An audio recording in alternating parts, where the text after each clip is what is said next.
Obrigado a todos. Obrigado, Pai, pela oportunidade de estarmos juntos mais uma vez, com disposição de escutar a Sua palavra, seu ensinamento, seu guiamento. Pedimos que o nosso ajustador do pensamento amplie a nossa capacidade de percepção para que nós possamos perceber os ensinamentos que vamos discutir hoje. Também pedimos que o Espírito da Verdade de Jesus esteja presente, nos mostre o caminho, para que a gente possa continuar a nossa jornada ascendente da melhor maneira possível. Então, boa noite a todos. Nós temos algumas pessoas novas na sala. São todos muito bem-vindos, indistintamente. Nós estamos estudando o documento, a quarta parte do livro de Urante, que trata da vida e dos ensinamentos de Jesus. E já estamos numa fase bastante avançada desses estudos sobre a quarta parte. Estamos no documento 154, faltando, portanto, 42 documentos para que a gente possa terminar a leitura completa do livro mais uma vez.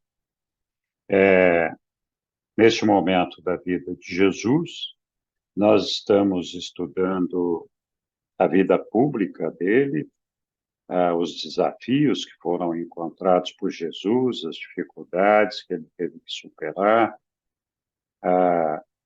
a desesperança de alguns de seus seguidores ao perceberem a dificuldade que era seguir Jesus e enfrentar o Sinédrio e os fariseus, etc.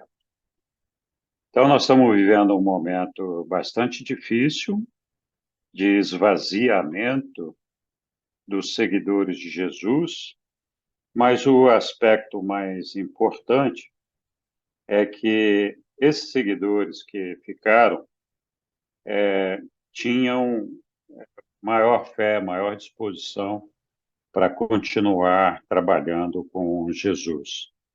E pouco a pouco, desse momento em que nós estamos aqui, até o momento da ressurreição de Jesus, nós tivemos um aumento pequeno de cada vez, mas consistente de simpatizantes de Jesus. Então, com um momento de consolidação do trabalho que Jesus veio fazer entre nós, um momento em que todos os seus discípulos foram colocados à prova, alguns deles se desesperaram, desesperançaram, mas Jesus trabalhou bastante com todo esse pessoal para fazê-los entender que nada estava perdido. O reino do Pai continuava e continua à nossa disposição. Muito bem, então eu vou vou compartilhar a tela do texto que nós vamos estar estudando hoje. Lilian, você pode receber o pessoal aí, por favor? Eu agora não estou acompanhando. Ok. Então, tá bom. Então, o documento que nós vamos estudar hoje é esse documento 154, onde todos nós sabemos, Jesus se refugiou em Cafarnaum, nesses últimos dias agitados dele ali. Ele tinha feito aquele sermão na sinagoga lá de Cafarnaum, que foi o que motivou a preocupação, o medo de todos os seus discípulos, porque ele abertamente enfrentou a todos aqueles seus perseguidores que estavam ali só para criar caso e dificultar a vida de Jesus. Então, foi um momento de prova para todos os seguidores de Jesus e, claro, para Jesus também. Bom, quem é que vai nos ajudar com a leitura aqui?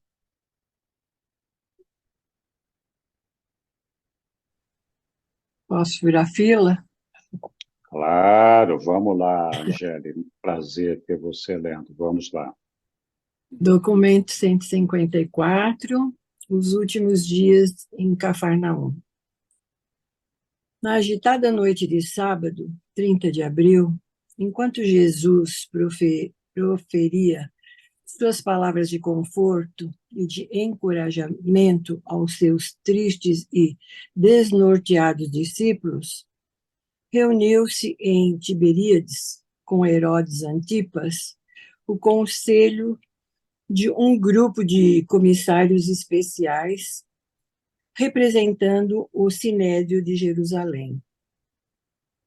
Esses escribas e fariseus solicitavam insistentemente que Herodes prendesse Jesus e deram o melhor de si para convencê-lo de que Jesus estava incitando a população à discórdia e mesmo à rebelião. Mas Herodes negou-se a tomar posição contra Jesus, como transgressor político. Os conselheiros de Herodes haviam informado com exatidão sobre o episódio ocorrido no lago, que o povo havia tentado proclamar Jesus como rei, e que essa proposta foi recusada por ele. Um dos membros da família dos oficiais de Herodes, Cusa, cuja mulher pertencia ao corpo ministrante de mulheres, havia assegurado, junto a Herodes, que Jesus não se propunha em imiscuidar-se nos assuntos do governo terreno, que estava ocupado apenas com o estabelecimento da fraternidade espiritual dos seus crentes. E essa fraternidade ele denominava o reino do céu. Herodes confiava nos relatos de Cusa, e tanto assim que não quis interferir nas atividades de Jesus. Nessa época, Herodes se deixava também influenciar nas suas resoluções sobre Jesus pelo medo supersticioso de João Batista.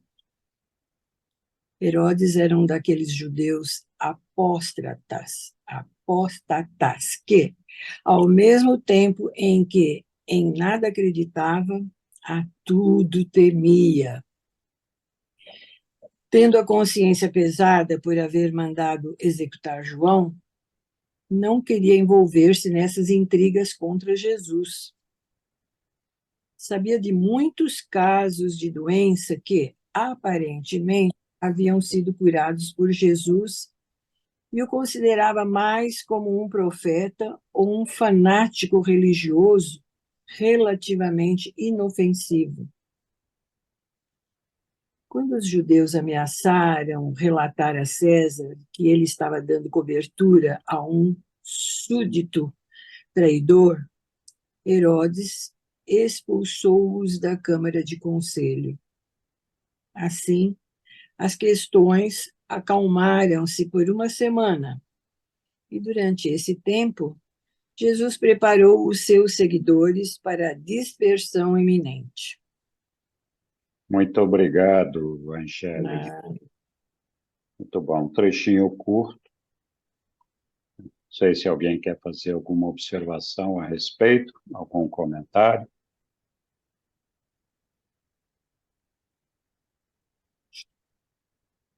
Então, não sei, algumas páginas atrás a gente leu que Herodes tinha mandado aí pessoas do seu relacionamento fazer uma sondagem do que acontecia com Jesus e qual é o nível de preocupação que ele deveria ter com Jesus.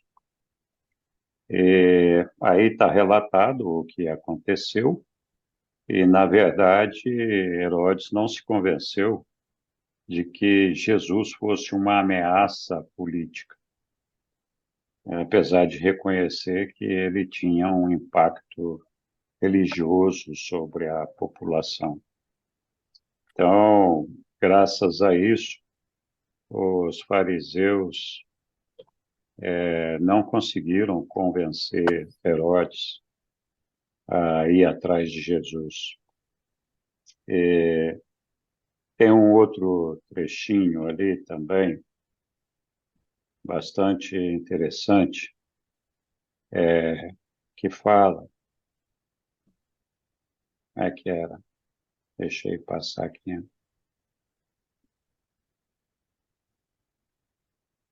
Eu vou me lembrar depois. Muito bem. Alguém quer... Sim, Ilse. Eu queria perguntar se no livro de Urântia fala sobre o sonho que nos evangelhos, alguns livros evangelhos que você me lembra, sobre Cláudia Prócula, que era a esposa de Herodes, teve um sonho e pediu para ele que não fizesse aquilo com aquele homem, né, que ela sabia que havia algo especial, né, digamos assim, espiritualmente falando. Mas, pelo texto aqui, a gente vê que Herodes achava que ele tinha um certo impacto, mas era uma pessoa comum, um agitadorzinho, alguma coisa assim. Então, eu gostaria de saber se no livro de Urântia tem esse sonho que a Cláudia Prócula teve com Jesus. Olha, eu honestamente não me lembro de uma passagem específica, mas eu sei que houveram muitas recomendações para que não se desse muita bola para aquilo que estava acontecendo com a vida de Jesus. Uma dessas intentonas foi da própria mulher de Pilatos, que pediu para ele, Oh, que quando lá. estava lá, que ele se afastasse, não se Desculpa, eu falei envolvesse, errado, não é Herodes. é, né? Mas a mulher de Pilatos, sim, É. durante o período que Jesus esteve lá nas mãos Mas de o Pilatos, livro traz isso, Henrique?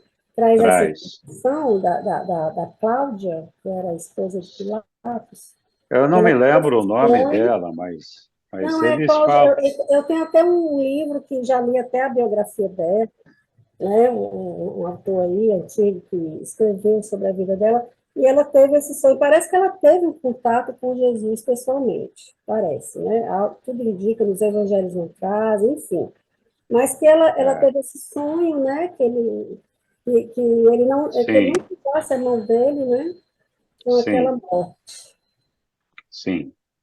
É um fato que está narrado no livro de Urântia. Uhum. Eu verdadeiramente não me lembro o nome da esposa, não sei se era Cláudia, mas acho que eles comentam ali.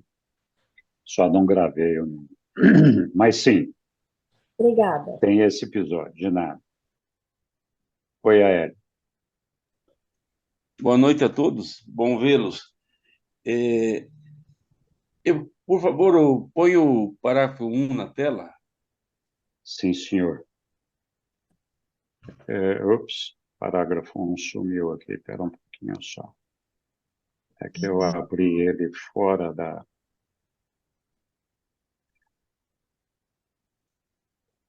Epa, um minutinho só, que agora eu tenho que achar como é que eu faço isso. Compartilhar.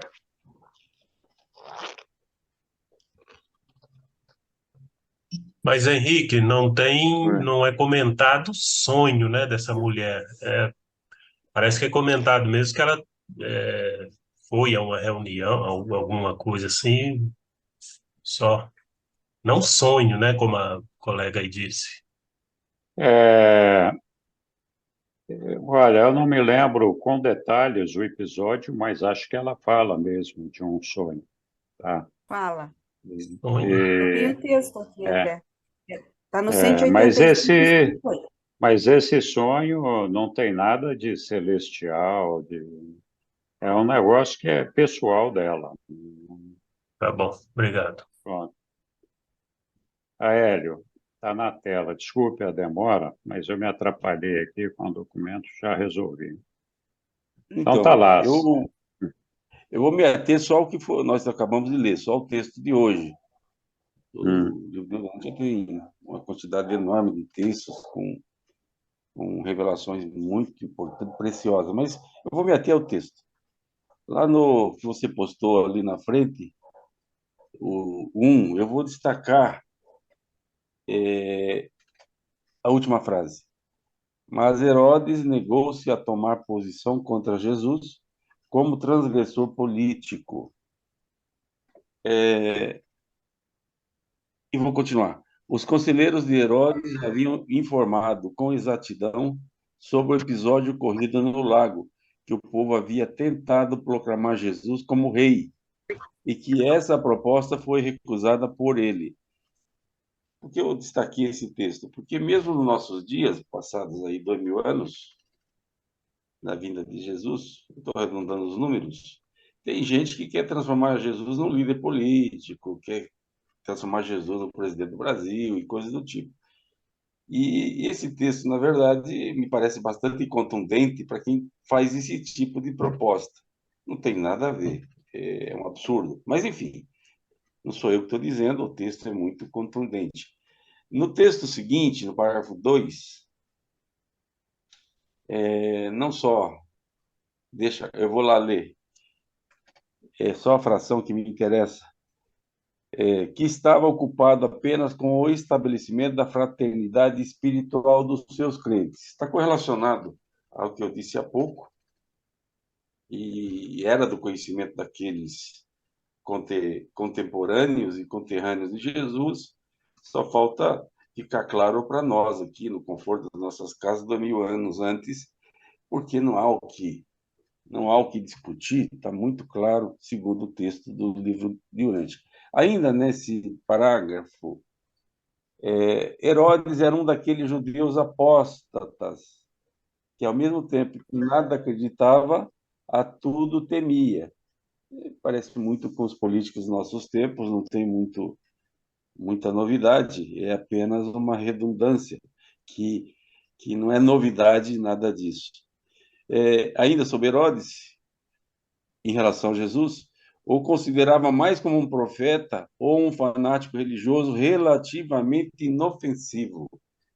Ou seja, pelo lado político, e mesmo Jesus tendo a capacidade de reunir uma multidão que o seguia, não existia nenhum poder bélico, não existia nenhum o poder ofensivo, e, e Herodes sabia muito bem disso, e, na verdade, ele estava recusando o pedido dos fariseus e dos escribas que o queriam preso e morto.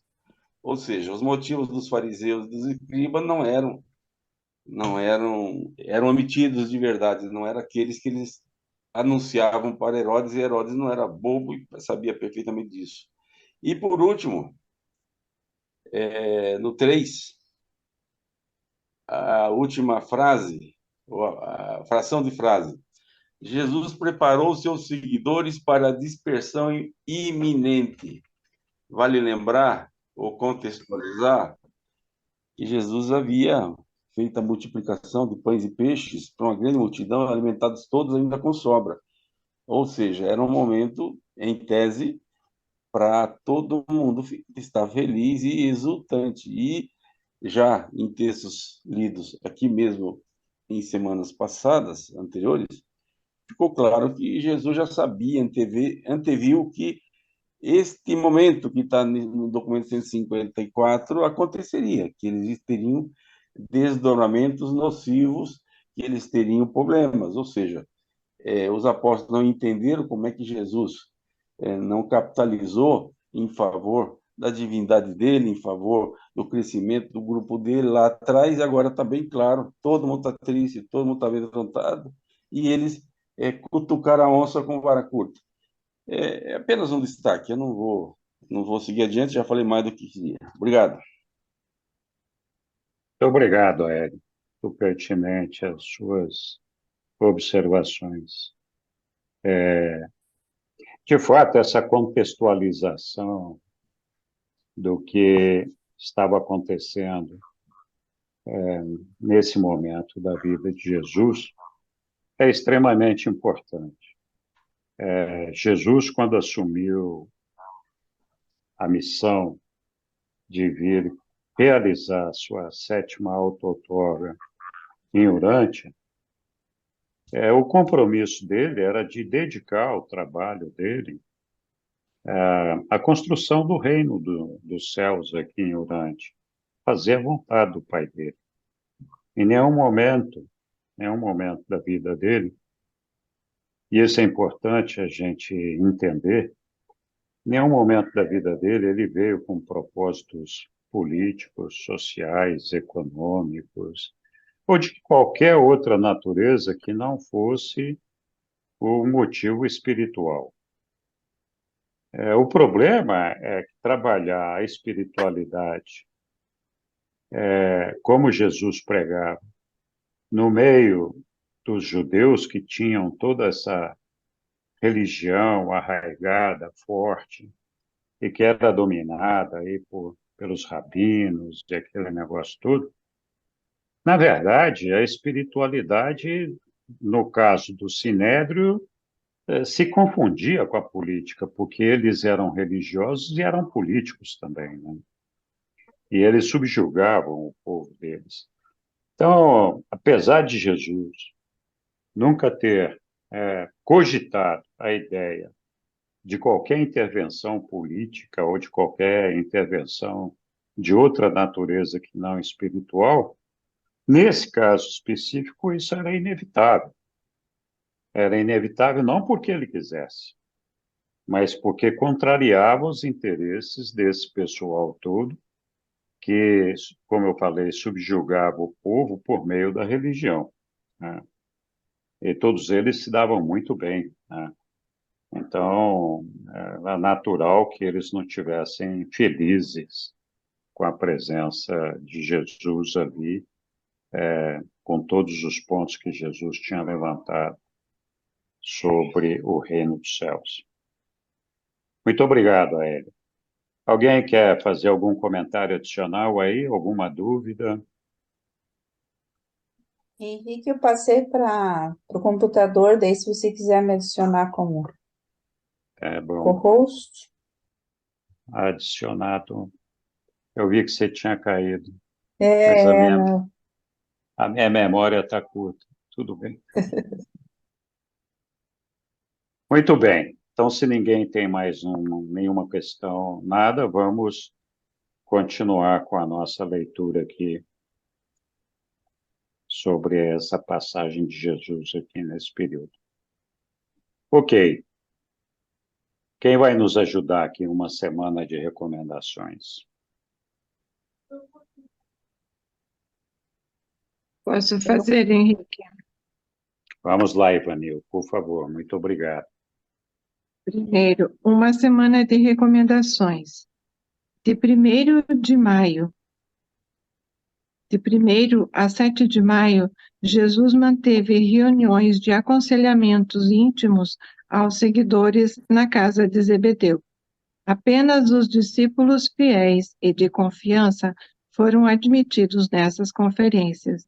Nessa época, havia apenas cerca de 100 discípulos que tinham coragem moral para afrontar a oposição dos fariseus para declarar abertamente a sua lealdade a Jesus. Com esse grupo, ele mantinha reuniões pela manhã, à tarde e à noite. Pequenos grupos reuniam-se todas as tardes à beira-mar, faziam perguntas e um dos evangelistas ou apóstolos falava a eles. Esses grupos raramente contavam com mais de 50 pessoas. Na sexta-feira dessa semana, foi tomada a medida oficial pelos chefes da sinagoga de Cafarnaum de fechar a casa de Deus para Jesus e todos os seus seguidores. Tal medida, tomada sob instigação dos fariseus de Jerusalém, Jairo renunciou da sua posição de direção e abertamente alinhou-se com Jesus. O último dos encontros à beira-mar foi realizado no sábado à tarde, 7 de maio. Jesus falou para menos de 150 pessoas que se haviam reunido naquela ocasião. A noite desse sábado assinalou um momento de maior baixa da maré de consideração popular para com Jesus e os seus ensinamentos. Daí em diante, houve um progresso dos sentimentos favoráveis a Jesus, mas de um modo lento, se bem que contínuo, e mais saudável e confiável. Um novo grupo de seguidores formou-se, e este estava mais bem acordado na fé espiritual e na verdadeira experiência religiosa. Chegava definitivamente ao fim o estágio de transição composto e comprometido, mais ou menos, entre os conceitos materialistas do reino, mantidos pelos seguidores do Mestre, e aqueles conceitos mais idealistas e espirituais ensinados por Jesus. De agora em diante, havia uma proclamação mais aberta do Evangelho do Reino em seu alcance mais amplo, com implicações espirituais mais vastas. Obrigada. Muito obrigado, Ivanildo. Muito legal. Ok, aberto aí para os comentários, se algum. Só para me lembrar, fariseus e escribas, que classificação era essa? Eu estou no celular e não tenho como pesquisar agora. Paélia, você quer explicar, por favor? Você sabe disso melhor do que eu. Sim, eu explico, mas eu explico depois que eu fizer minhas considerações. Tá Eu bom? vou colocar lá no chat, tá bom? Tá bom. Obrigada, Hélio. Eu Oi, faço Lília. com prazer, sem problema. Diga lá, Lília. Não, eu achei assim, impressionante eles proibirem, fecharem as sinagogas para Jesus e para os seguidores, né? Isso é uma coisa assim bastante, posso falar? Não entendi por que eles fecharam a sinagoga, mas acho que o Aélio Olha, explica. eles fecharam porque Jesus não era bem-vindo no meio deles. Como é que eles iam deixar Jesus pregando na casa deles, suposta, na verdade a casa era do pai, mas eles assumiam essas casas como sendo deles, e que ali só podia ser pregado o que estava nas escrituras deles, né? Então não tinha Ah, cabimento deixar Jesus vir, então é trazer o inimigo para dentro de casa, vamos dizer assim, se é que a aham, gente pode falar isso. Então, foi por isso que eles proibiram. E, assim, os seguidores também, porque se os seguidores não estão seguindo a lei, então eles não podem entrar lá, não. Então, tem que ser rejeitados, né?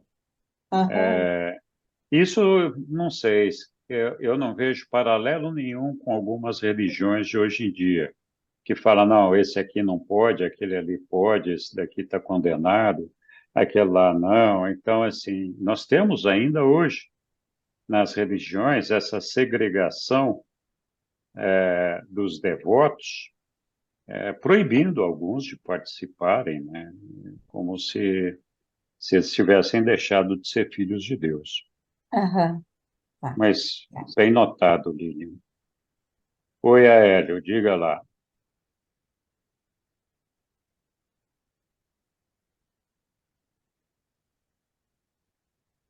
Seu microfone Então, está por favor, fechado. coloca para mim Hum, o verso 1.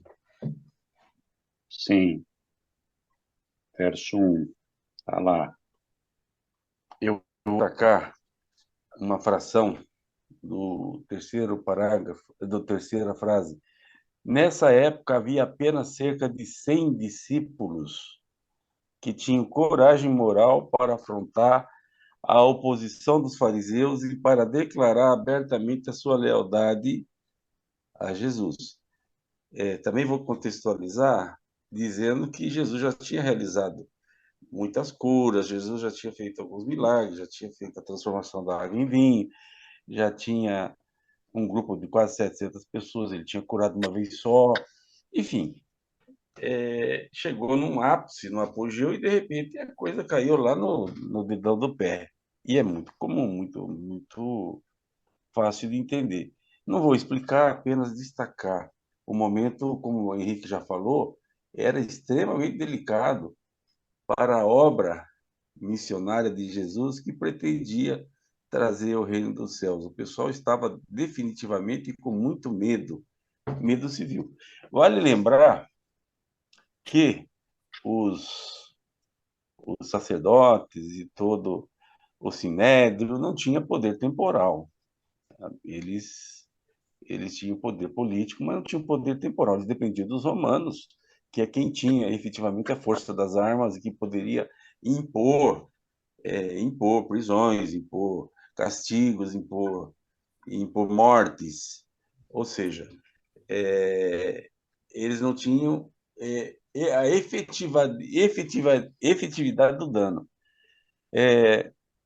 Aí, no mesmo parágrafo, e é a última das frases, diz assim: esses grupos, que eram os pequenos grupos que se reuniam, raramente contavam com mais de 50 pessoas, ou seja, é um grupo muito, mas muito pequeno, que demonstra que a obra de Jesus estava, por assim dizer, por algum aspecto, comprometida. No parágrafo 2, na pergunta da Lilian, que está no parágrafo, está no verso, parágrafo 2. Jesus era um hebreu, seus apóstolos hebreus, judeus mais especificamente, eles tinham a sinagoga, eles tinham a religião hebraica, judaica, e o grupo de Jesus era francamente contrário aos líderes, era contrário a tudo. Eles estavam, por assim dizer, usurpando o templo para fazer pregação contrária aos ensinamentos dos sacerdotes, dos líderes, etc. Eles tinham essa facilidade porque Jairo era o chefe da sinagoga, e Jairo já era, por assim dizer, um cristão enrustido. Aí, quando o pessoal de Jerusalém foi para aquela região, vale dizer que a distância de Jerusalém para Nazaré, para aquela região, está um pouco mais de 100 quilômetros, mas não chegava a 140 quilômetros, não era tão distante, ainda que na época o meio de transporte fosse complicado, mas não era tão distante assim.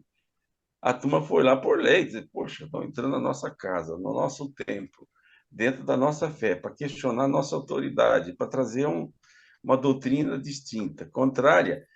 Como que é difícil entender? É muito fácil de entender. É como uma torcida do Atlético vai querer cooptar torcedores no Curitiba e vice-versa. Ou como o católico vai dentro do templo evangélico e tentar cooptar, enfim, e vice-versa. Para mim é muito fácil de entender, está aqui no verso, no parágrafo 2, apenas um destaque. Apenas um destaque. Vamos para o 3. Que também tem a ver com tudo que foi lido até agora desse tópico. Menos de 150 pessoas que se haviam reunido naquela ocasião, ou seja, no último beira-mar. Vale dizer que algumas semanas antes tinha uma multidão de 5.000. 5.000 para 150. Então dá o quê? 2%, 3%. De fato uma queda violenta.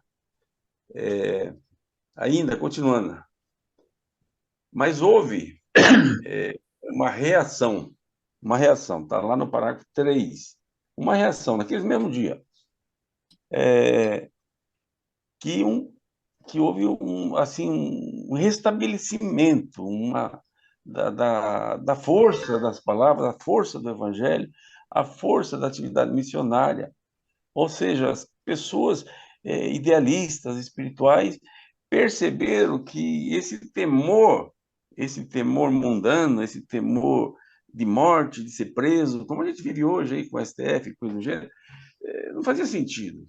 O que se falava ali é muito superior, vamos enfrentar. Então está aqui, vou ler. De agora em diante, desse momento de despertamento, havia uma proclamação mais aberta do Evangelho do Reino, ou seja, eles perderam o medo. Talvez seja isso que vai acontecer conosco aqui em relação ao STF e todas as barbaridades de esquerda. Encerro. Obrigado. Obrigado, Aélio. Muito bem recapitulado aqui, Aélio. Eu queria colocar para vocês aqui uma pergunta aqui para ver se alguém sabe explicar. Deixa eu achar o texto aqui.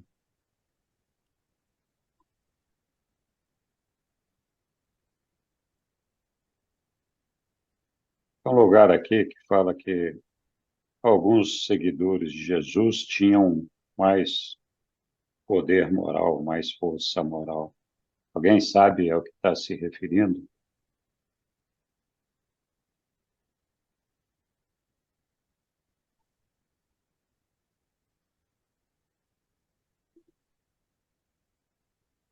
Aqui, ó.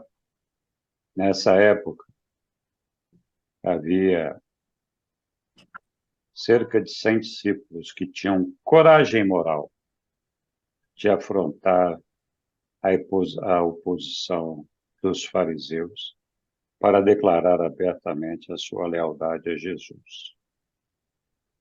Então, como assim? Só tinha cerca de 100 discípulos com essa coragem moral? O que vem a ser essa coragem moral? Oi, Leonai. Boa noite.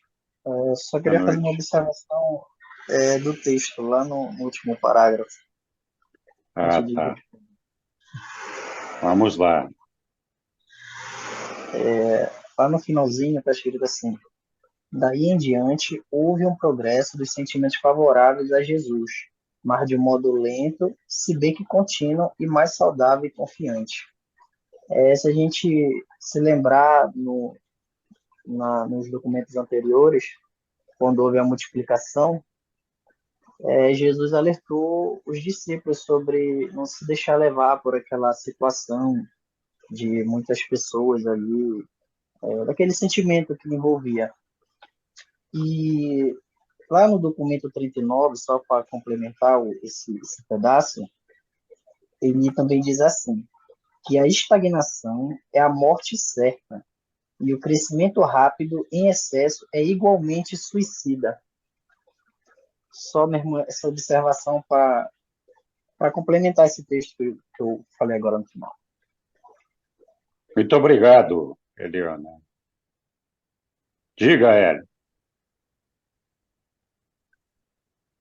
Pois então, eu acredito que essa coragem moral tem muito a ver com o perfil de pessoas que nós vemos até nos nossos dias hoje, que tomaram conhecimento do livro de Urântia, por exemplo, eu vou dar o livro de Urântia, por exemplo, e que, mesmo achando esquisito, mesmo sabendo que é um grupo de pessoas estatisticamente muito pequeno, com uma revelação, com conhecimento que agride o cristianismo clássico, o cristianismo dos católicos, o cristianismo dos evangélicos. Então, esse pessoal vem e se reúne em grupos toda semana e começa a discutir, e começa a contestar, e começa a falar. O perfil dessas pessoas tem muito a ver com aqueles cristãos de então, que desafiaram o senso comum, que desafiaram os líderes, as autoridades, e começaram a trazer uma mensagem distinta. Não é para qualquer um, não. Precisa ter culhão, não pensa que é molezinha, não. Provavelmente isso aconteceu também lá no século XVI, quando surgiu o movimento protestante, que foi chamado protestante, mas era reformador, porque nasceu dentro do seio da Igreja Católica. Lá uma série, o baixo clero queria providências, que achou que estavam saindo do... Enfim, os ensinamentos estavam saindo, estavam acontecendo barbaridades tais e tantas, e foram lá foram lá falar no púlpito, olha, não pode isso, não pode aquilo, veja. Precisa ter coragem para isso. Não é só crença, não é só fé, não é só convicção, porque se expuseram ao risco de morte, ao risco de exclusão, de excomunhão, e muitos foram vítimas, viraram mártires. Então, quando você fala naquele tempo de Jesus, um grupo de pessoas que tinham esse perfil, vamos dizer, pouco corajoso, para mim é muito fácil entender. Eu não sei nem se eu estivesse lá, não seria parte desse grupo de medroso. Mas, enfim, é só a minha opinião. Obrigado. Obrigado, Ed.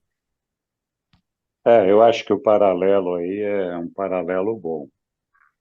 De quando você está convencido de que você está com uma coisa boa, tem fundamento aquilo que você está observando, fica mais fácil de enfrentar as dificuldades de aceitação, etc., né? Então, acho que é bem por aí mesmo. Muito bem, Sidney, diga lá. Boa noite. Só corroborando com a Ellen, Uhum. atualmente, se nós formos olhar por esse prisma, lá da época de Jesus, não, hoje não, mas daqui a pouco pode ficar sério, tá? Que o livro de Urântia é frontalmente contrário às religiões estabelecidas. The Bluetooth device is ready to pair. The A hora radio que eu modem. descubro, a hora que eu descubro que eu vou morrer só aqui, só na carne, que vou poder sobreviver e continuar, eu deixo de ter medo da morte.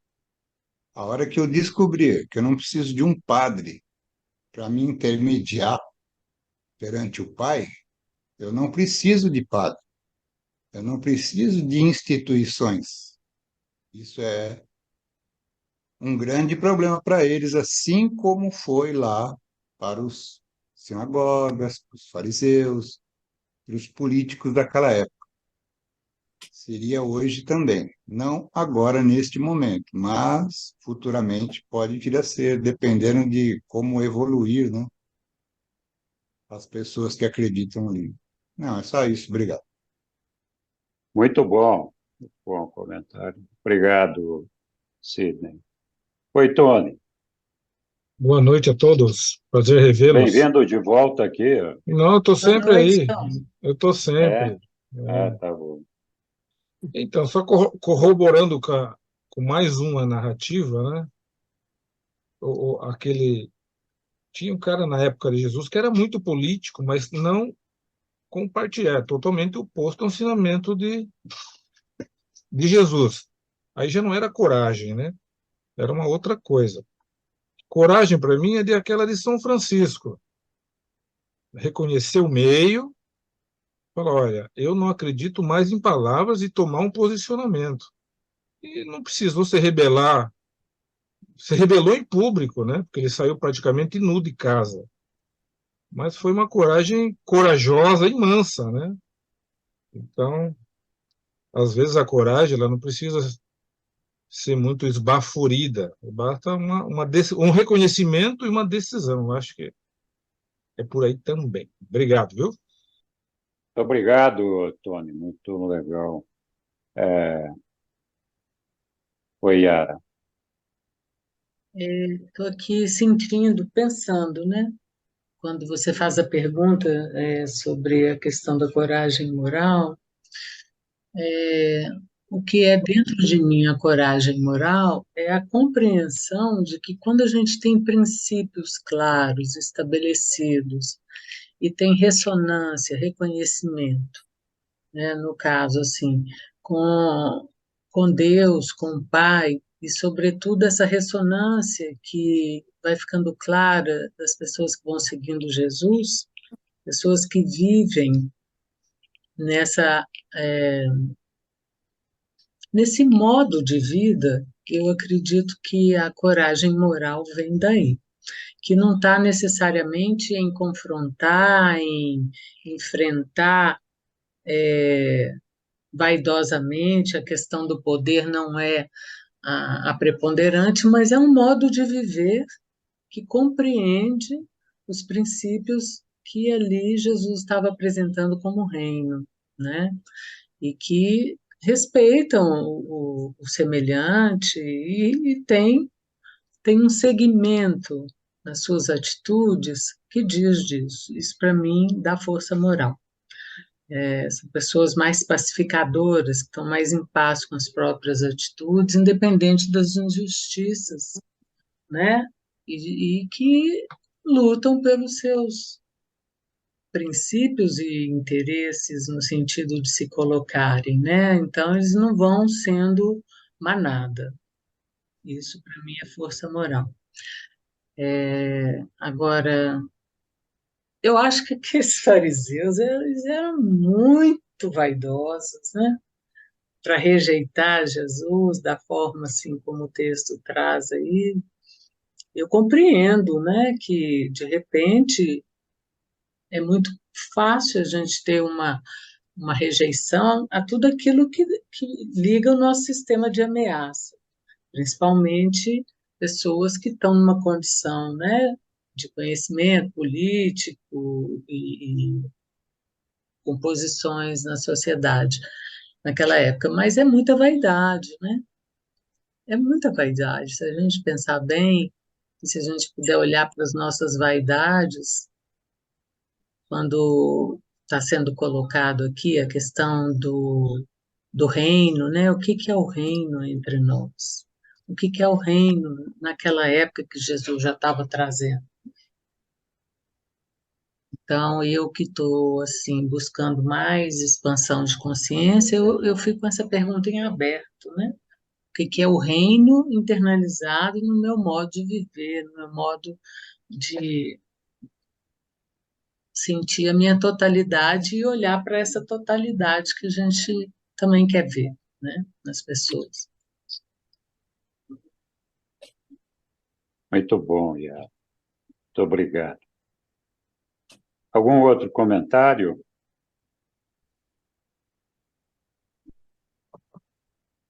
Ok.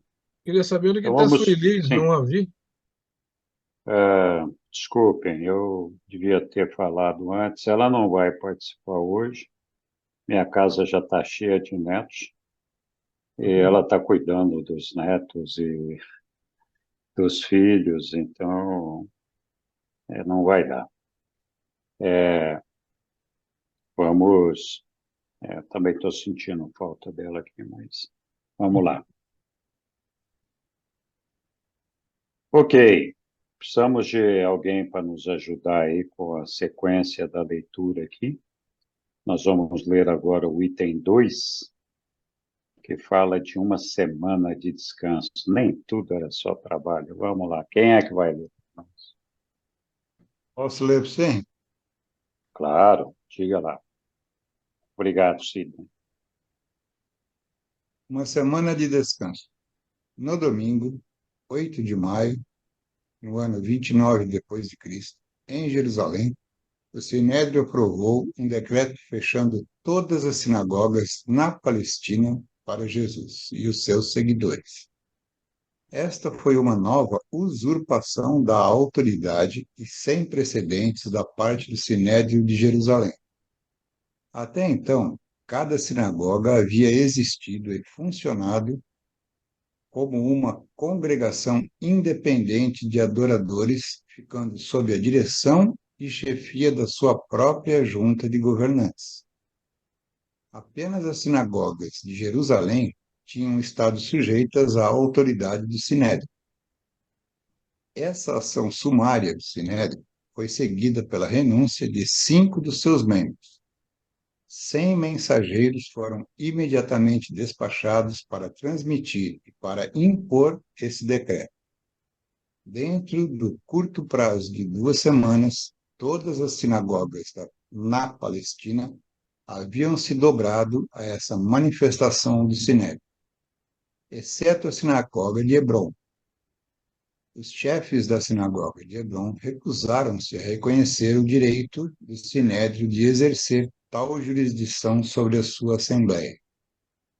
Essa rejeição de aceitar o decreto de Jerusalém baseou-se na argumentação da autonomia da congregação mais do que na simpatia à causa de Jesus. Pouco depois, a sinagoga de Hebrom foi destruída pelo fogo. Nesse mesmo domingo, pela manhã, Jesus declarou uma semana de folga, solicitando a todos os seus discípulos que retornassem aos seus lares ou aos seus amigos, para descansar as suas almas perturbadas, para que dissessem palavras de encorajamento aos seres amados. Ele disse: Ide aos seus vários locais queridos, para folgar ou pescar, ao mesmo tempo em que deveis orar para a expansão do reino. Essa semana de repouso capacitou Jesus a visitar muitas famílias e grupos à beira-mar. Ele também foi pescar com Davi e Zebedeu em várias ocasiões. E, conquanto tenha ido a sós muitas das vezes, havia sempre espreitado por perto 2 ou 3 dos mensageiros mais confiáveis de Davi, que haviam recebido ordens muito claras do seu dirigente sobre a salvaguarda de Jesus. Não houve nenhum ensinamento público de qualquer espécie durante essa semana de descanso. Essa foi a semana em que Natanael e Tiago Zebedeu sofreram de uma doença um pouco mais séria. Por 3 dias e noites foram afligidos agudamente por uma perturbação digestiva dolorosa. Na terceira noite, Jesus disse a Salomé, a mãe de Tiago, que descansasse e ficou ele próprio ministrando aos seus apóstolos que sofriam. Evidentemente que Jesus poderia ter instantaneamente curado esses 2 homens. Todavia, esse não é nem o método do filho, nem o do pai, de lidar com tais dificuldades e aflições comuns dos filhos dos homens nos mundos evolucionários do tempo e do espaço. Nem por uma vez, durante toda a sua movimentada vida na carne, Jesus fez qualquer espécie de ministração sobrenatural, em benefício de qualquer membro da sua família terrena ou de qualquer dos seus seguidores diretos. As dificuldades no universo devem ser enfrentadas, como também devem ser defrontados os obstáculos planetários, tal como uma parte da experiência de aperfeiçoamento proporcionada para o crescimento e o desenvolvimento, em perfeição progressiva, das almas em evolução das criaturas mortais. A espiritualização da alma humana requer experiência íntima com uma solução educacional para uma gama ampla de problemas reais do universo. A natureza animal e as formas inferiores de criaturas volitivas não progridem favoravelmente em meio a facilidades ambientais.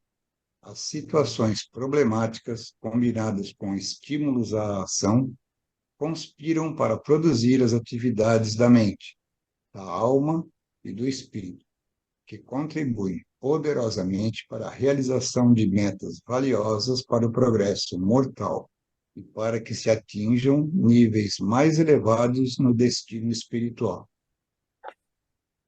Muito obrigado, Sidney. Muito bem, pessoal. Aberto aqui aos debates.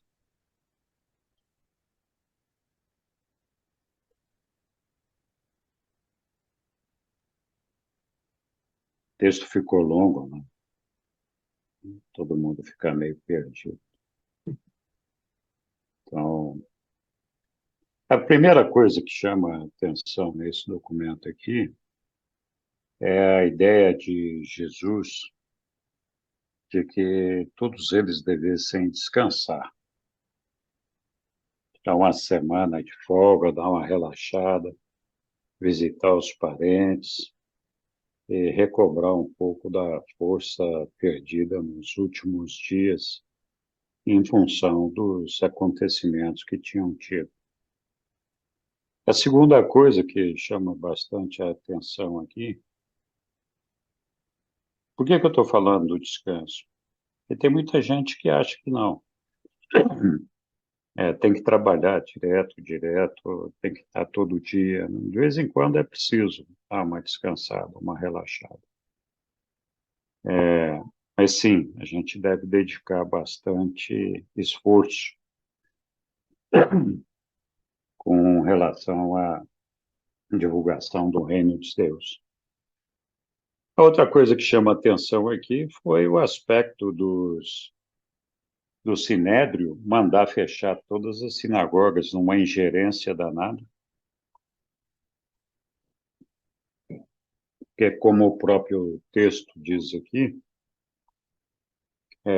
eles não tinham essa autoridade sobre essas sinagogas espalhadas ali por Israel. Então, o único que contrariou essa determinação do Sinédrio, casualmente pegou fogo e sumiu. Então, foi lá em Hebrom.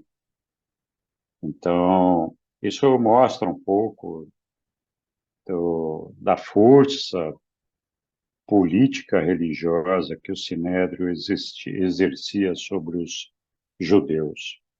E acentua aquilo que a gente já estava falando antes, do porquê que eles não queriam que Jesus pregasse nas suas sinagogas, porque era receber o inimigo dentro de casa para fazer campanha contra, né? Então, essa que era a ideia.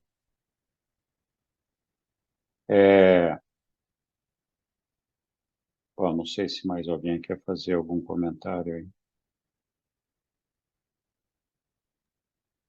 Henrique, me chamou Oi, muita atenção o último parágrafo, vamos. onde ele fala a respeito de enfrentar as dificuldades para o crescimento espiritual.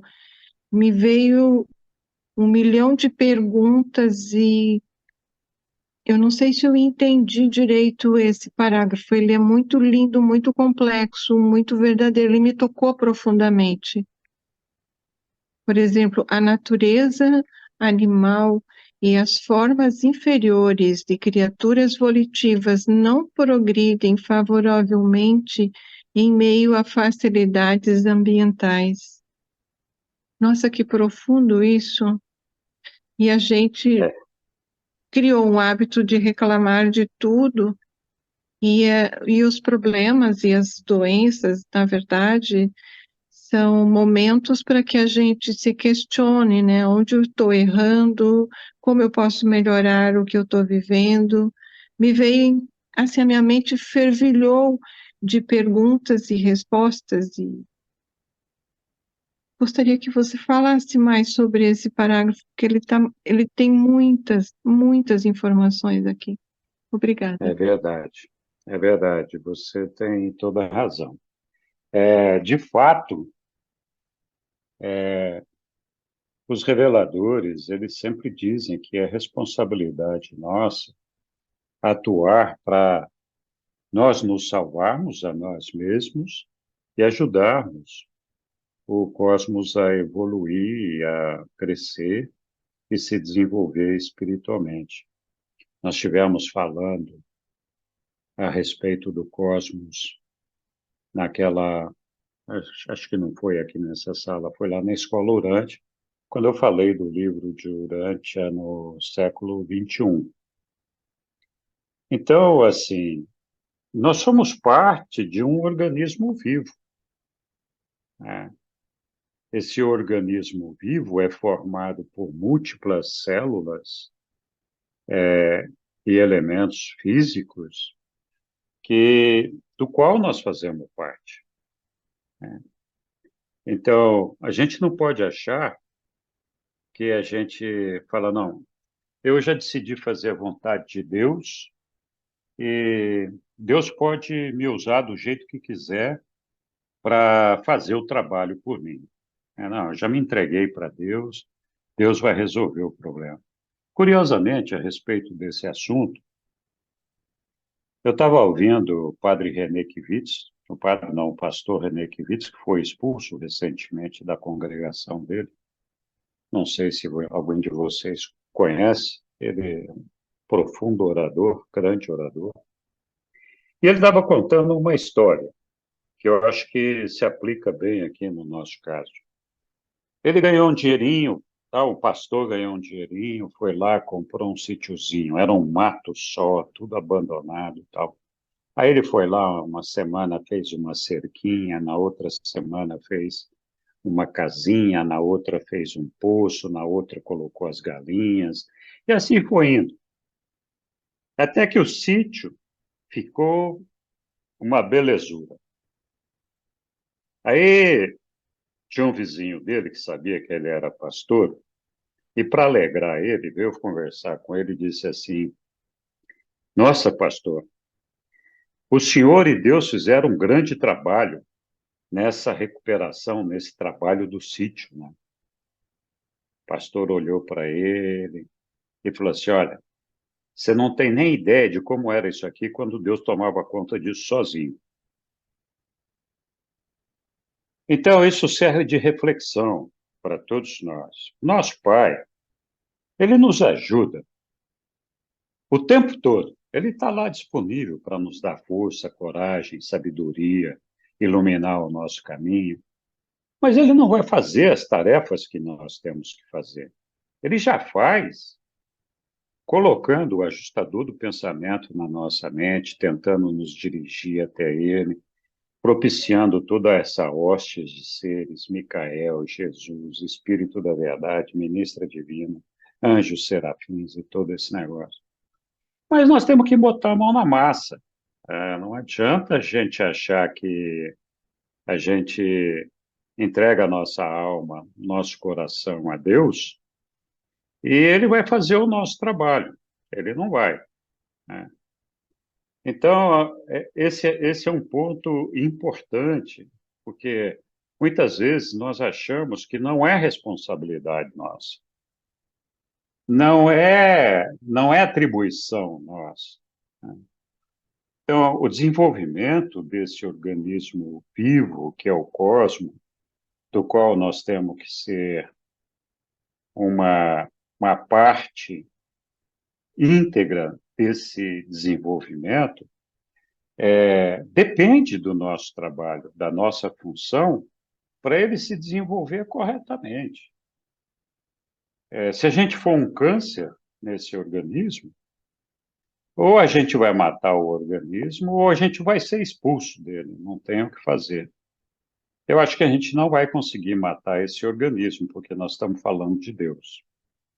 Então, provavelmente, se a gente não for parte desse organismo vivo, que é o cosmos, a gente vai ser expulso dele, né? Tudo bem, eu acho que é uma opção, a pessoa pode fazer essa escolha.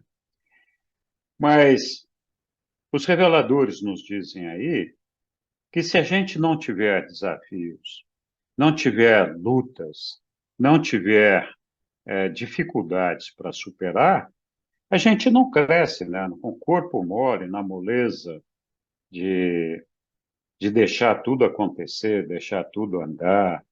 A gente vai ficando paralisado, não muda nada na nossa vida, né? E é uma dificuldade muito grande, porque no nosso dia a dia, na nossa vida, nós somos presenteados com inúmeras situações que fazem com que a gente tenha que tomar uma posição, fazem com que a gente tenha que fazer uma escolha. E a maioria das pessoas, a maioria dos homens, muitas vezes foge dessa responsabilidade, porque essa responsabilidade ou custa algum esforço, ou custa algum sofrimento, ou nos obriga a assumir papéis que nós não queremos assumir. Nesse estudo que nós fizemos sobre o livro durante o século XXI, Eu falei, cada vez que surge não sou eu que estou falando, mas os reveladores nos falam, cada vez que surge uma religião revelada, que pode trazer luz, derramar luz sobre o homem, o mortal foge dessa religião, porque sabe que vai cobrar dele, vai obrigar ele a assumir posições, assumir responsabilidades que muitas vezes ele não está disposto a assumir. No nosso dia a dia, nossa vida é muito complexa. Nós temos um trabalho, a gente tem que puxar saco do chefe, tem que nos relacionar bem com os parentes.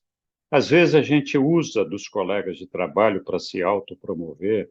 Às vezes a gente aceita situações em benefício próprio, em vantagem própria, para poder viver um melhor estilo de vida, ter mais poder, ter mais dinheiro, esse negócio todo. Então, quando a gente não tem essa fé em Deus, no nosso Pai, que faz com que a gente se mantenha num caminho de retidão, o que acontece é que a gente se vende, e a gente se vende por coisas bobas. Então, e é por isso que é difícil se a gente quer seguir um caminho de retidão, a gente vai ter que, muitas vezes, dizer não ou dizer sim para situações que nós queremos evitar, que nós não queremos estar confrontados nelas. O dia a dia nosso está cheio de exemplos sobre isso, né? Muitas vezes é mais fácil a gente romper do que lutar para conseguir fazer acontecer. Então, eu não quero me alongar muito mais aí, mas fica aí, eu acho que tem razão o revelador quando fala que na beleza, na, na moleza. Então, é que as situações problemáticas combinadas com estimulação conspiram para produzir as atividades da mente, da alma e do espírito, que contribuem poderosamente para a realização de metas valiosas, para o progresso do mortal e para que atinjam níveis mais elevados no destino espiritual. As criaturas volitivas não progridem favoravelmente em meio a facilidades ambientais. Então, também já discutimos várias vezes, né? Alguém já viu lá na balada da noite o pessoal rezando de mão dada, adorando a Deus? Não, não.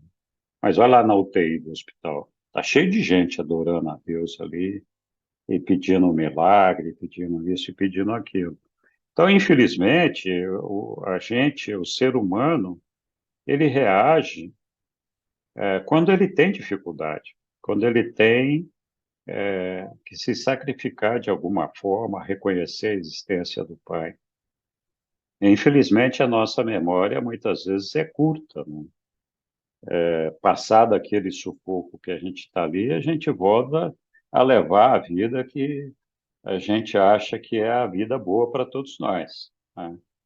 Isso faz parte da natureza humana, né? E é isso que nós temos que ajudar, que nós temos que lutar para superar essa fraqueza que nós temos de nos desviar cada vez que a coisa fica mais fácil para a gente. Não sei, se alguém quiser, fique à vontade para fazer mais algum comentário. É muito bom e consistente conhecer essa colocação sua, Henrique. Eu ressoo muito e, às vezes,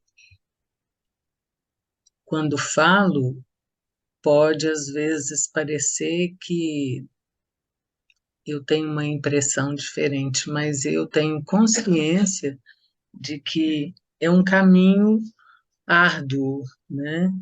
E a beleza da gente reconhecer a nossa humanidade e nos colocarmos humildes nesse crescimento, nessa jornada, faz a gente ter esperança, na gente e nas pessoas também, né? Porque adquire um gesto confessional que vem desse lugar mais autêntico, desse lugar mais integrado, mais consciente dentro de nós, de um discernimento, de uma introspecção, de uma compreensão com o aprendizado dos processos da gente mesmo, de viver. Eu gosto de ouvir e isso fala muito alto dentro de mim. Que legal, Yara. Muito obrigado. Oi, Eu Sidney. Tem um texto que eu não me lembro exatamente onde que está agora, mas está no livro, que diz que quando você pedir a ajuda do seu ajustador de pensamento, não espere moleza, não, que ele vai te É arrumar verdade. problema. Não vai É ser verdade. fácil, não. Por quê? Corroborando com esse texto, né? Corroborando com esse texto, que só a dificuldade faz com que a gente progrida. É só isso. Exatamente. Obrigado. E é verdade. Então, a gente fala, não, meu ajustador vai me livrar, cara, aqui. Cara, o ajustador está te dando trabalho para ver se você cresce. Aí fala, não, vou apelar para o meu anjo serafim. Não vai resolver nada, porque o anjo serafim está de conluio com o ajustador do pensamento. Então, assim, eles nos trazem dificuldades para a gente fazer um aprendizado naquilo que a gente tem dificuldade de superar. É a questão da tolerância, né? Pediu tolerância, se não tiver tolerância também, todo dia vai enfrentar dezenas de situações para aprender a ser tolerante, né? A gente apanha, apanha, apanha, apanha, até que uma hora a gente fala, acho que eu estou entendendo aqui qual é que é o recado, né? Tenho que ser mais tolerante, mais paciente, mais amoroso, mais bondoso. É isso, né? É isso mesmo, Sidney, muito obrigado. Oi, Tony. Corroborando com o que o senhor falou aí, né? A questão da virtude do Jesus, da prudência dele pedir para os seus seguidores, né, irem para casa. É uma pessoa maravilhosa, né? Saber lidar com o momento, né? Uma outra coisa, não sei se vocês já ouviram falar um tal de Victor Franco, corrobora justamente o que você falou, Henrique. A pessoa, e até com o texto, assim, né? Quando, quando a pessoa não tem um significado profundo para a vida, o caminho mais perto e mais fácil é o prazer, Com né? certeza. Né? E, o que a Yara colocou aí, né, muito bem também, né? Um sentimento profundo com essas coisas, que é muito bem a É, gente estar ouvindo, né? Muito bem a gente estar ouvindo e relembrando, porque o dia a dia acaba fazendo a gente esquecer, viu? Eu sou muito grato de estar ouvindo essas coisas de vocês aqui, viu? obrigado, Tony. É bom que todos juntos aqui conseguimos melhorar uns aos outros. É, muito, muito legal. De fato, quem quer seguir a vida de Jesus, trilhar o caminho da verdade e da vida, não vai ter uma vida fácil. Não se iluda. Tem que trabalhar muito. É muito difícil para a gente, quando colocados entre a cruz e a espada, fazer as escolhas certas. Muitas vezes, fazer a escolha certa implica em abrir mão de alguma vantagem econômica, social, financeira, enfim. E às vezes a gente não está disposto a pagar esse preço, né? Por isso que é importante a gente ter essa fé sempre a mil, completamente ligada no nosso Pai, e aí a nossa meta de vida, os nossos valores, eles mudam com relação à nossa vida terrena. A gente tem que ter em mente sempre que nós estamos buscando a vida eterna. Eu acho que nenhum de nós acha que com a morte a gente vai deixar de existir. Mas essa é uma escolha que pode acontecer se nós optarmos por isso, né? A opção pelo caminho para chegar até o paraíso, chegar até o Pai e conquistar a vida eterna, que o próprio Jesus nos revela inúmeras vezes, é o maior tesouro que o homem pode receber, que as delícias de alcançar a vida eterna, de alcançar o nosso Pai, são incomparáveis com as realizações que nós podemos ter aqui neste mundo material. Então, eu acho que manter o foco na vida eterna, no nosso Pai, sem perder de vista o nosso trabalho e a necessidade que nós temos de nos desenvolver enquanto aqui na carne, eu acho que é a chave do sucesso, né? Outras vezes já comentamos isso aqui. É engraçado que quando a gente está todo mundo conectado aqui, conectado com o nosso Pai, ligadão nele, o mundo fica maravilhoso. A gente acha que tudo é bom, que a gente pode fazer a, a beleza florescer, a bondade. A gente tem disposição para amar os nossos irmãos, esse negócio todo.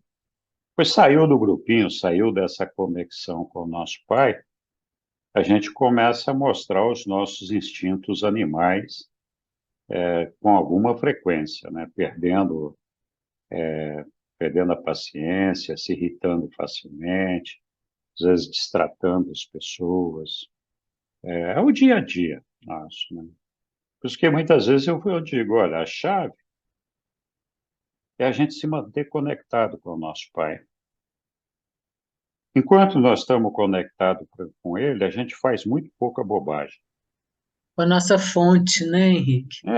Com a nossa fonte. Se você tem a Deus no coração, dentro de você, você sente a presença dele, e pede para ele te ajudar a amar os nossos irmãos, a se comportar dentro da vontade dele. Não é que a gente não vai cometer erros, mas a gente tem uma disposição diferente de enfrentar o dia a dia, na certeza de que nós vamos ser bons, nós vamos ser belos, vamos ser bondosos, vamos ter paciência com os nossos semelhantes, ter tolerância com eles. Então, não é fácil esse trabalho. Não é porque uma pessoa é religiosa, independentemente de ser da religião A, B ou C, ou de um estudante do livro de Urântia, não é porque nós somos religiosos que a gente não faz besteira, a gente não fica perfeito da noite para o dia. A perfeição dá trabalho, a gente vai demorar para chegar lá, não pode se iludir, né? E não vai, né, nosso Pai não vai bater uma varinha mágica na nossa cabeça e dizer a partir de hoje você é perfeito, né? Se ele quisesse que assim fosse, ele já nos teria construído perfeitos. Mas é muito interessante esse parágrafo mesmo, Ivanil, e acho que foi a Ivanil que levantou esse ponto. Muito bom. Algum outro comentário sobre esse tema?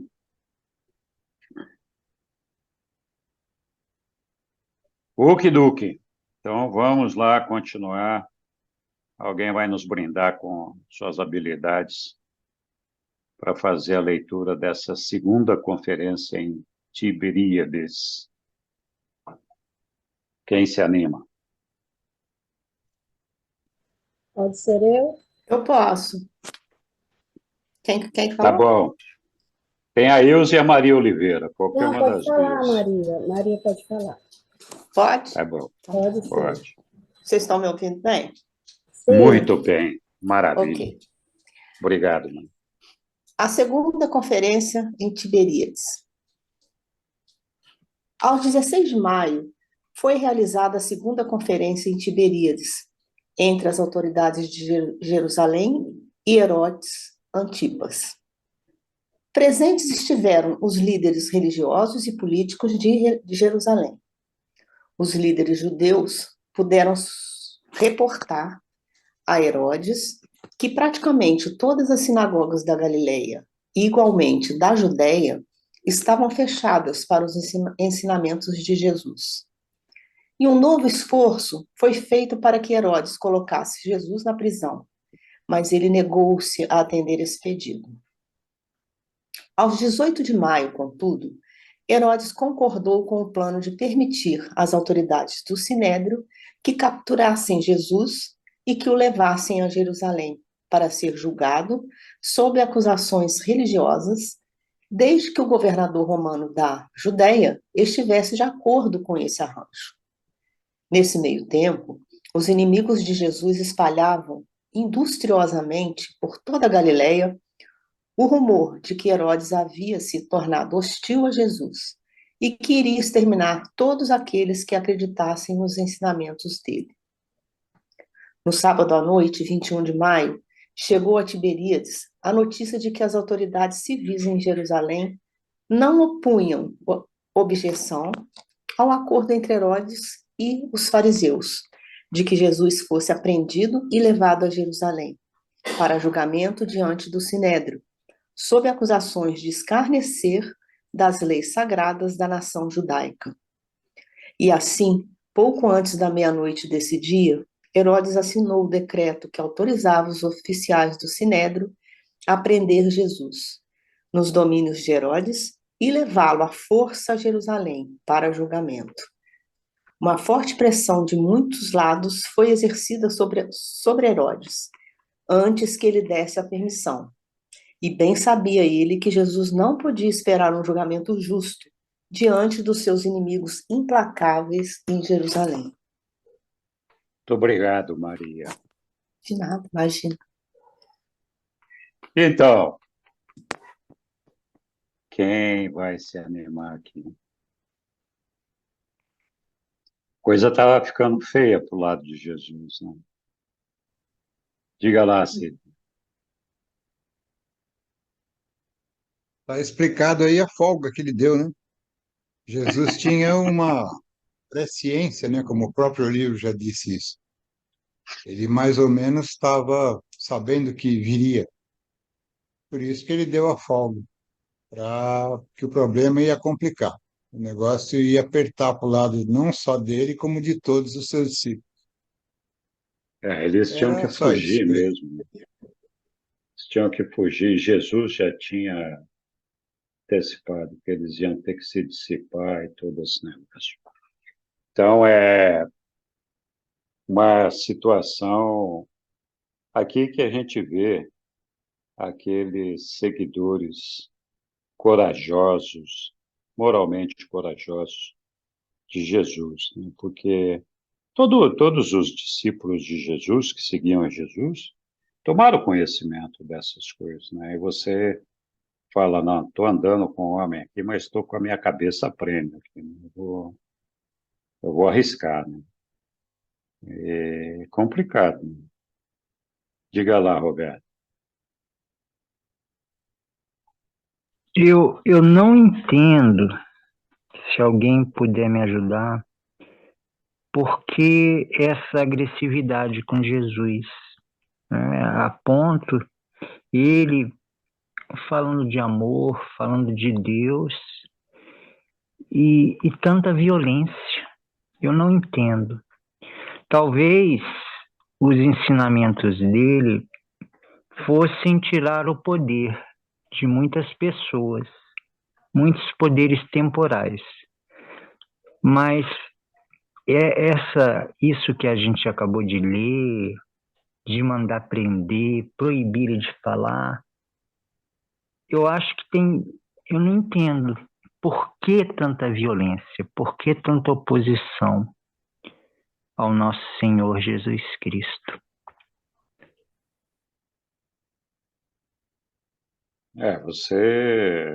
Você mesmo respondeu aí, né, Roberto?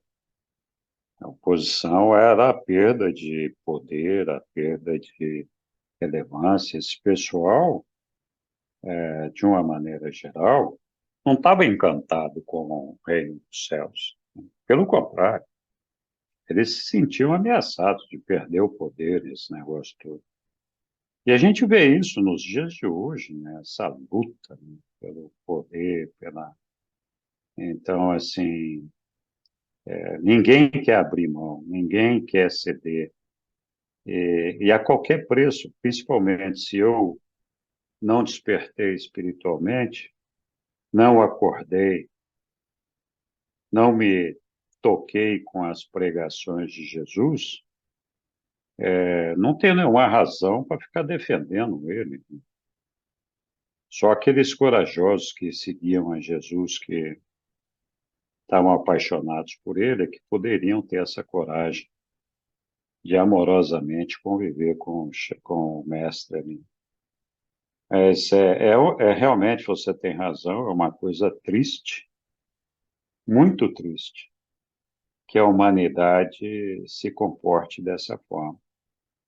E, na verdade, de certa forma, isso faz parte do nosso processo evolutivo. Claro que não, cometer a violência não é a vontade do nosso Pai. Mas a gente erra, né? E o erro não é necessariamente um pecado. A gente faz erros de julgamento, erros de escolhas erradas, muitas vezes porque a gente ainda não alcançou o desenvolvimento espiritual que nos leva à verdade, que é o nosso Pai. Então, o próprio Jesus ali na cruz falou para o Pai: olha, perdoa esses coitados aí, que eles não sabem o que eles estão fazendo, né? Os caras estão completamente fora da casinha. E você tem toda a razão. Como é que a gente pode explicar isso? Mas, provavelmente, se Jesus voltasse aqui hoje, a gente ia ter um problema semelhante. Eu não vou dizer que a gente ia crucificar, mas ele ia ser perseguido igualmente. Não tenho dúvida disso. A luta religiosa que está aí presente no mundo todo, nem o cristianismo entre si mesmo não se entende, né? Nós temos todas essas divisões do cristianismo. E, enquanto tem todas essas divisões, a gente tem toda essa violência que a gente vê, envolvendo ou não a religião. A gente vê Rússia, Ucrânia, Jerusalém, estamos ali com Israel, Palestina, e não só eles, né? Porque existem outras lutas, armadas ou não, em progresso no mundo todo, né? Então, para que a gente busca toda essa violência, né? A verdade é porque a gente ainda não se desenvolveu bastante para perceber que tudo isso não vai nos levar a nada, né? Completa ausência de Deus no coração das pessoas. Quando eu falo dessa ausência de Deus no coração das pessoas, muita gente fala, não, a gente não pode generalizar. As pessoas, tem muita gente no mundo que tem Deus no coração. Sim, é verdade, tem muita gente. Muita gente quantos? 1 milhão, 2 milhões, 3 milhões? O mundo tem 8 bilhões de habitantes. Então, ter Deus no coração é praticar a bondade, o amor, a beleza, fazer a vontade do nosso Pai. E nós, por escolhas erradas, a gente ataca os nossos irmãos, chega a matá-los, né? Destruí-los, né? Às vezes não só fisicamente, mas também moralmente, socialmente. A gente tem essa facilidade de segregar as pessoas, de maltratá-las, de não considerá-las como irmãos. Tudo isso é parte desse processo evolutivo que, infelizmente, é demorado e a gente ainda não alcançou. Vai levar ainda muitos anos. E a gente fala que a sensação que a gente tem hoje é que tudo está piorando e não melhorando. E, na verdade, os reveladores dizem que não é bem assim. De fato, nós vivemos e estamos vivendo momentos difíceis. E esses momentos difíceis, eles têm uma tendência, segundo os reveladores, a piorar. Não vai melhorar, vai piorar muito antes de melhorar.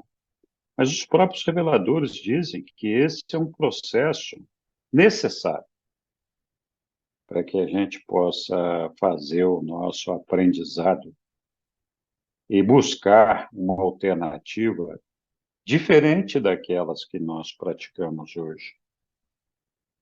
Os reveladores dizem que, em algum momento, o homem vai se cansar de todas essas frustrações, de todas essas desilusões, de todas esses perrengues de ficar brigando, discutindo, soberania, nacionalismo, todas essas bobagens que não fazem com que a gente se ajunte, não fazem com que a gente seja irmãos. Então, os reveladores dizem, olha, quando a gente estiver cansado de todas essas desilusões do materialismo, do secularismo e tudo isso daí, nós vamos buscar a Deus.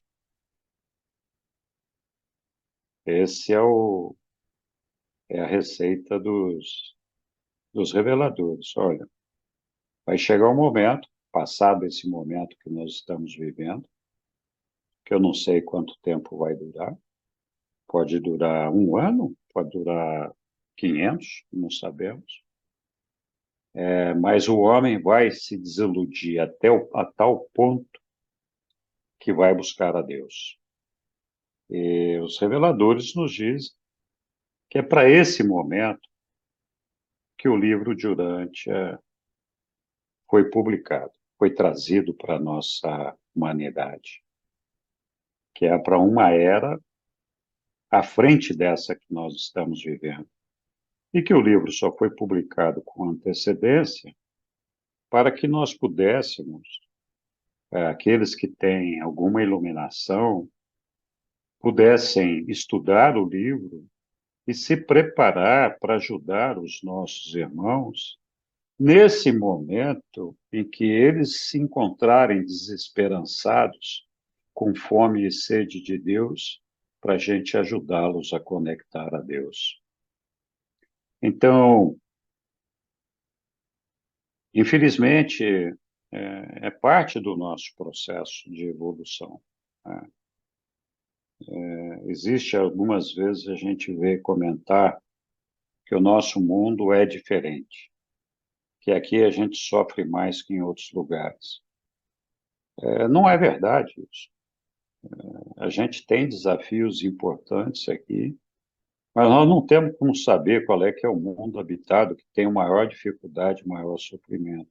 Com certeza o nosso é um mundo decimal, a gente tem as nossas dificuldades aqui, mas, gente, a gente tem uma hoste de seres impressionante nos ajudando. A gente recebeu a Jesus aqui entre nós.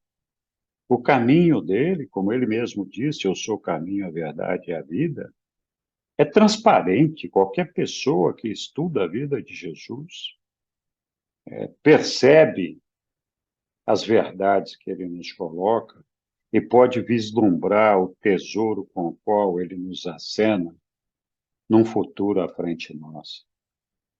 Então, eu acho que assim, é uma bênção que para todos nós que encontramos o livro de Urântia, mas isso não faz que aqueles que encontraram o livro de Urântia sejam automaticamente salvos, redimidos. eu acho que só traz mais responsabilidades. E também não quer dizer que quem é católico, protestante, evangélico, muçulmano, seja lá quem for, não vai chegar a Deus, né? Eu acho que todas as pessoas que buscam a Deus vão alcançá-lo. E o nosso Pai, ele sabe olhar no nosso coração e perceber o que nós estamos pensando e o que nós estamos desejando. Eu, quando era mais jovem, e não faz muito tempo isso, foi logo ali, um dia desse, eu participava de encontros, eu era encontrista, telecista da Igreja Católica. E a primeira vez que eu participei de um encontro desse, eu nunca vou me esquecer de um padre que estava lá fazendo um discurso e disse assim: olha, essa noite vocês vão deitar e aí eu quero que vocês passem um filme da vida de vocês sem cortes. E na audiência vai estar seu pai, sua mãe, sua esposa, seus filhos, tudo lá. Eles vão estar vendo tudo que você fez para ver como é que você se sente. Eu lembro que aquela noite eu não dormi direito. Então, foi muito difícil. Mas o nosso Pai, o nosso ajustador do pensamento, está aí conosco, assistindo a tudo que a gente faz. Coitado, coitado não, porque não é coitado, mas a gente submete ao nosso ajustador a cada passagem, né? Que eu acho que de vez em quando ele fecha assim os olhos e fala: puxa vida, o que eu faço com essa criatura aqui? Então, o nosso Pai nos conhece por dentro e por fora, ele sabe tudo o que está acontecendo. Muito bem, pessoal, fico aqui fazendo um discurso aqui, roubando a cena. Vamos lá, alguém mais quer fazer algum comentário a esse respeito? Diga-se. Eu quero, sobre o que o Roberto falou, que ele não consegue entender essa animosidade contra Jesus, né? Vamos imaginar hoje, Roberto. Parece um cara chamado Roberto, lá em Brasília, e fica falando para o povo que não precisa de igreja, não precisa de religião institucionalizada nenhuma, sem citar nenhuma em especial, né? Que basta amar ao seu próximo e amar a Deus, e está muito mais fácil, né? O que os religiosos vão fazer? Os donos dessas instituições? Eles vão perder dinheiro, eles vão perder poder perante o povo. Você acha que eles vão fazer o quê com esse tal de Roberto? Vão deixar ele vivo? Talvez? Será? Vai ser escalpado. É fácil entender.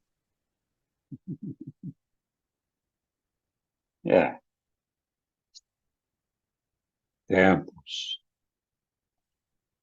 Muito bem. Algum outro comentário? Se não, seguimos adiante aqui, ainda temos 15 minutos aqui. Vamos lá. Ok. Precisamos de ajuda aqui para prosseguir na nossa leitura. E agora nós vamos falar aqui de sábado à noite em Cafarnaum. É um texto relativamente curto também. Quem vai nos ajudar aqui? Sábado à noite em Cafarnaum.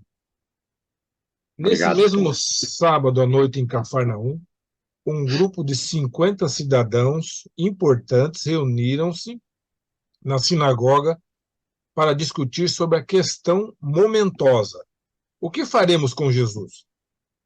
Eles falaram e debateram até depois da meia-noite, mas não conseguiram nenhum ponto comum para um acordo. Há à parte umas poucas pessoas inclinadas à crença de Jesus poderia ser o Messias, ou ao menos um homem santo, ou talvez um profeta. A reunião ficou dividida em 4 grupos quase iguais, que sustentavam, respectivamente, os seguintes pontos de vista sobre Jesus. Primeiro grupo, que ele era um fanático religioso, iludido e inofensivo. Segundo grupo, que ele era um agitador perigoso e astuto, que poderia incitar a rebelião. Terceiro grupo, que ele estava aliado a demônios, que poderia mesmo ser um príncipe dos demônios. E quarto grupo, que ele estava fora de si, que estava louco, mentalmente desequilibrado. Muito se disse sobre as doutrinas pregadas por Jesus, que eram inquietadoras para a gente comum. Os seus inimigos sustentavam que os ensinamentos dele eram impraticáveis, que tudo ruiria se todos fizessem um esforço honesto para viver de acordo com as suas ideias. E homens de muitas gerações subsequentes disseram as mesmas coisas. Muitos homens inteligentes e bem-intencionados, mesmo na época mais esclarecida dessas revelações, sustentavam que a civilização moderna não poderia ter sido edificada sobre os ensinamentos de Jesus. E, parcialmente, eles estão certos. No entanto, todos esses céticos esquecem-se de que uma civilização muito melhor poderia ter sido edificada com os mesmos ensinamentos, e o será em alguma época. Esse mundo nunca tentou seriamente colocar em prática os ensinamentos de Jesus em ampla escala, não obstante terem ocorrido tentativas acanhadas de seguir as doutrinas do chamado cristianismo. Obrigado, Tony. Imagina, Muito bom. que é isso. E aí, pessoal, o que vamos comentar sobre essa passagem?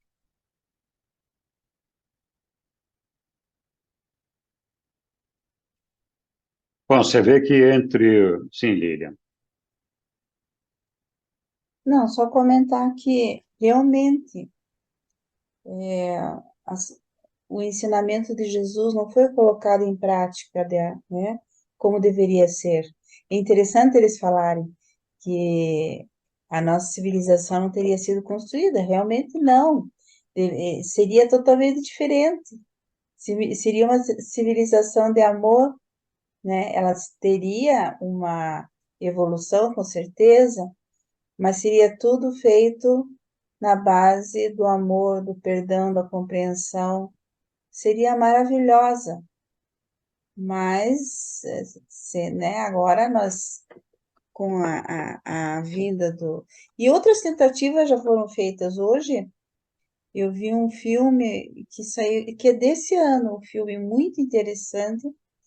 Ele se chama A Revolução Jesus, o nome, né?